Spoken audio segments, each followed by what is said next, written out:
Mel Gibson, Hollywood'un en ikonik ve tartışmalı figürlerinden biridir. Bir aktör, yönetmen ve yapımcı olarak muazzam başarılar elde etti. Ancak Hollywood yıldızlığının ardında Gibson'ın kişisel hayatı sık sık tartışmalar ve skandallarla gölgelendi. Mel Gibson, 1956'da New York'ta doğdu. Tam adı Malcolm Gerard Gibson'dır. Annesi ev hanımı Annie Patricia, babası ise yazar Hudson Gibson'dı. 11 çocuğun 6.'sıdır. Gibson, 12 yaşındayken ailesiyle birlikte Avustralya'ya taşındı ve Avustralya vatandaşı oldu. İlk oyunculuk deneyimi Avustralya'daki The Sullivans adlı pembe dizideydi. Dramatik Sanatlar Enstitüsü'ne kabul edildiğinde memnuniyetle kabul etti ve aile evinden ayrılarak 3 arkadaşıyla birlikte başka bir eve çıktı. Bu arkadaşlarından biri Oscar kazanan ünlü oyuncu Jeffrey Rush'tı. Gibson'ın birçok filmi gişede $100 milyon üzerinde hasılat elde ederek önemli bir ticari başarı elde etti.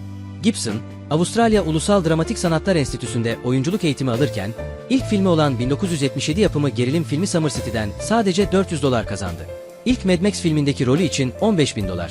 İkinci devam filmi olan Mad Max 2 filmi için ise Gibson $1 milyon kazandı.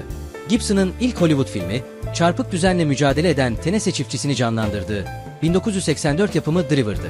1979 yılında başlayan ikonik Mad Max film serisindeki Max rolüyle uluslararası alanda tanınırlık ve beğeni kazandı. Cehennem Silahı serisiyle Hollywood'da yakaladığı başarının ardından yapımcılığa ve yönetmenliğe yöneldi. Gibson, yalnızlık temalı dokunaklı bir dram olan Yüzü Olmayan Adam filmiyle yönetmenliğe ilk adımını attı. Destansı tarih draması Cesur Yürek filminde hem oyunculuk hem yönetmenlik yaptı. Bu film en iyi film ve en iyi yönetmen dahil olmak üzere toplam 5 dalda Oscar ödülü kazanarak büyük bir başarıya imza attı. İskoç savaşçı William Wallace karakteri, Gibson'ın en akılda kalıcı ve ikonik rollerinden biri oldu. Gibson, aksiyon filmlerinden tarihi dramalara kadar farklı birçok film türünde boy göstererek çok yönlülüğünü ortaya koydu ve sıradan bir aktör olmadığını kanıtladı. İsa'nın Çilesi ve Apokalipto gibi çok ses getiren önemli filmlerin yönetmenliğini ve yapımcılığını üstlendi. İsa'nın Çilesi filminde, İsa Mesih'in çarmıha gerilişini canlı bir şekilde tasvir etmesi nedeniyle yoğun tartışmalara ve çekişmelere yol açtı. Gibson, yapım şirketi olan Icon Productions'ın kurucu ortağıdır. 10 yıllık bir aradan sonra Gibson, yönetmenliğini ve yapımcılığını üstlendiği, eleştirmenlerce beğenilen Savaş Vadisi filmiyle geri döndü. İşaretler filminde oynadıktan sonra artık bir film yıldızı olmak istemediğini ve sadece sıra dışı rollere odaklanmak istediğini söyledi. Gibson, özel pilot lisansına sahiptir. Yıllar içinde birçok uçak sahibi olmuştur. 2002'deki bir röportajında 13 yaşında içmeye başladığını söyledi. Bir dönem Avustralya'daki çiftliğine çekilmek zorunda kaldı ve içkiyle mücadele etmeye devam ettiğini, 1991 yılında oyunculuğa ara verip profesyonel yardım aldığını açıkladı. Gibson, alkolizmle mücadelesini açıkça dile getirmiş ve bağımlılığının üstesinden gelmek için yardım aramıştır. Alkol bağımlılığı sorunlarına rağmen profesyonelliğini korumayı başardı. Cehennem Silahı serisinin yönetmeni Richard Donner, Gibson'ın kahvaltıda 5 şişe bira içtiğini itiraf ettiğinde oldukça şaşırdığını hatırlıyor. Daha da şaşırtıcı olanı ise Gibson'ın günlük olarak tükettiği karbonhidrat miktarı düşünüldüğünde fiziğini korumayı başarmış olması.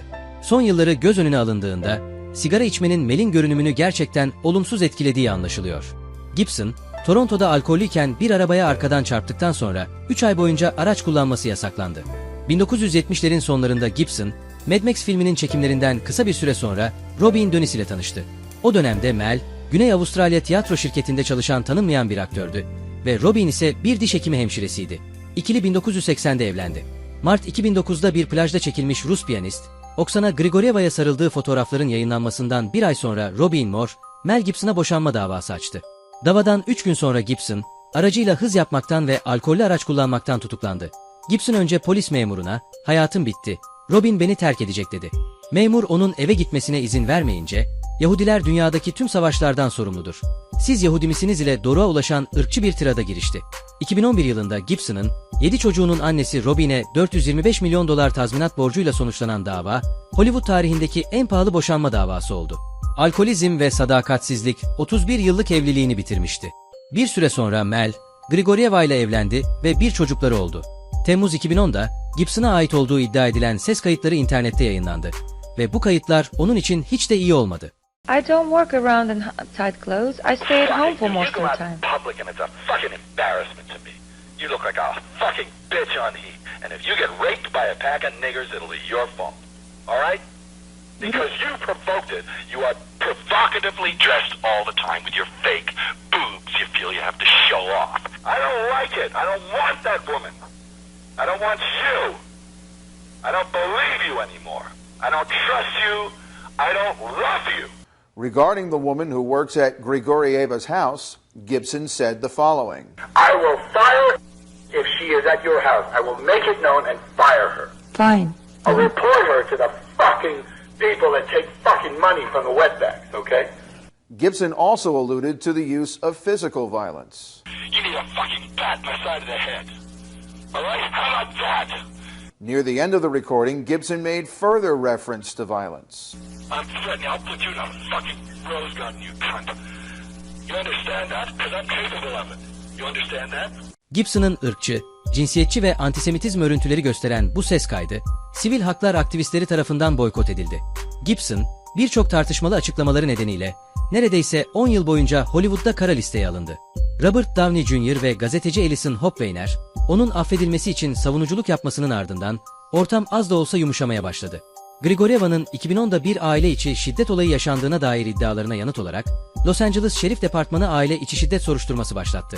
Gibson'a aynı yıl mahkeme tarafından Grigorieva'ya karşı uzaklaştırma kararı verildi.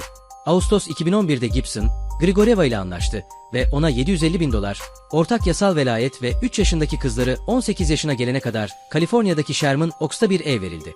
Eski eşi Robin, bu davada Gibson'dan herhangi bir şiddet görmediğini ifade eden bir mahkeme beyanı verdi. Gibson, 2 farklı evlilikten 9 çocuk babasıdır. Barbara Walters'a verdiği bir röportajda 9 çocuk babası olmasını şöyle açıklıyor. Kaç çocuğumuz olması gerektiğini yalnızca Tanrı bilir ve onları kabul etmeye hazır olmalıyız. Bu dünyaya kimin gelip kimin gelmeyeceğine kendimiz karar veremeyiz. Bu karar bize ait değil diyerek kürtaj karşıtı olduğunu tasdiklemiştir. 2014 yılı itibariyle yazar ve eski atlı atlamacı şampiyonu Rosalind Rose ile ilişki içerisindedir. Daha sonra Mel, Rosalind ile çocuk beklediklerini, yani toplamda 9. çocuğunu beklediğini duyurdu. Rosalind, 2017'de Los Angeles'ta oğullarını dünyaya getirdi. Mel ve eski eşi Robin birçok hayır kurumuna, dünya çapında ihtiyaç sahibi çocuklara hayat kurtarıcı tıbbi tedavi sağlamak için milyonlarca dolar bağışta bulundu. Ayrıca Gibson, Orta Amerika'daki son bakir yağmur ormanı alanını korumak için El Mirador Havzası projesine $500.000 bağışladı. Bir eşcinsel derneği olan GLAAD, Mel Gibson'ı homofobiyle suçladı. Olay, Gibson'ın Aralık 1991'de İspanyol El País gazetesine verdiği röportajda eşcinseller hakkında aşağılayıcı ifadeler kullanmasının ardından yaşandı. Gibson daha sonra yaptığı yorumları savundu ve homofobik suçlamalarla karşı karşıya kalmasına rağmen özür dileme çağrılarını reddetti. Kendisinden 2 yaş küçük olan kardeşi Dan Gibson da kendisi gibi bir aktördür. Maverick'te poker oyuncusunu, Cesur Yürek'te Stewart karakterini, komplo teorisinde doktoru canlandırmıştır. Gibson'ın bir zamanlar James Bond rolünü oynamayı reddettiği, böyle bir rolü kabul ederse kendisine kalıplaşmış bir rol verileceğinden korktuğu belirtiliyor. 007 rolü için Roger Moore'un yerini Gibson'ın alması fikrini ilk olarak Sean Connery önermişti. Ancak Gibson'ın bu teklifi reddetmesinin ardından gizli ajanın yerini Timothy Dalton'ın doldurması için fırsat doğmuştu. Shane Black, Cehennem Silahı'nın ilk taslağını 6 haftadan kısa bir sürede yazdığında 23 yaşındaydı ve oyuncu olmaya çalışıyordu. Elinde ne kadar büyük bir hazine olduğunu bilmeden bir noktada vazgeçti ve senaryoyu çöpe attı. Sonradan senaryonun korkunç olduğunu düşündüm diye itiraf etti. Black, o zamanlar yapmak istediğim şey kentsel bir western yazmaktı dedi. Black, Riggs için en sevdiği filmlerden biri olan Kirli Harry'i bir şablon olarak kullanmıştı. Filmin yönetmeni Richard Donner senaryonun şiddetini azalttı. Orijinal filmin açılışı ve sonu senaryodan farklıydı. Ayrıca senaryoya göre Riggs'in ikinci filmde ölmesi gerekiyordu. Film dünya çapında $285 milyon hasılat yaptı. Bu da Cehennem Silahı 3'ün 1992'deki dünya çapındaki $321 milyon hasılatından biraz daha azdı. Cehennem Silahı 4'te yine yüksek hasılat getirmişti. Cehennem Silahı 5'in yıllarca yapım aşamasında olduğu söyleniyordu. Fakat Mel Gibson rolünü tekrarlamayı reddetti. Richard Donner da öyle.